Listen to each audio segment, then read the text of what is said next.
2017, nakilala at gumawa ng ingay ang Antique sa buong Pilipinas.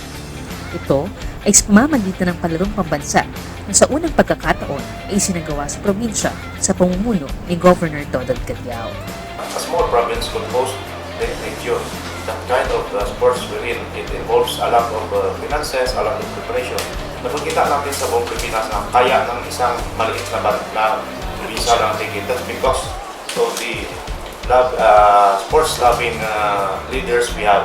And also, the people from around the Philippines know where Antique is now because of that palarong pambansa. Kag nag-motivate sa atin ng mga athletes, sa mga students na in times 3 times 4 nanda personal training sa handa nga self. Na-inspired tanda, na-motivated tanda kung palarong pambansa.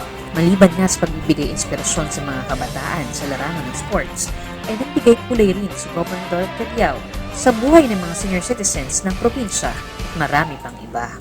Very approachable. Very approachable. During the holding of the senior citizen ceremony, that's a COVID. The first time I saw Governor Cadiao nakanta namin sa pagkanta mag-sound. So that's why the senior citizen top the governor sa Basi because the governor is approachable. Napariyo lang natin na wala di pakihimik na ano. Yes, kag sigog madali-dali mo maparapitan. Kag anywhere kung makita ko tana maka-istorya ko kana. Kag samtang ka makaya na mabuligan na ikaw. Buligan na ka akto nga makaya na. Kasi hindi pa gani na makaya, ginakitaan na paagi mo. That is go dudod. Kakilala naman na raga pabaya. Isang bagay na tunay na pinasasalamatan at ipinagmamalaki ng mga Antiqueño sa pagkakaroon ng isang gobernadorang may puso sa pagseserbisyo. Serbisyong may tatak, Governor Dodod Cadiao.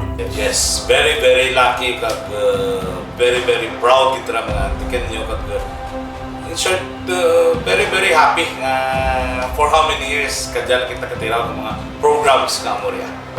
Like for example, scholarship it, and emphasize ko lang ng mga senior citizens, kag mga PWD nga, pura kitang dahil na pababayaan ng tanan ng mga sectors.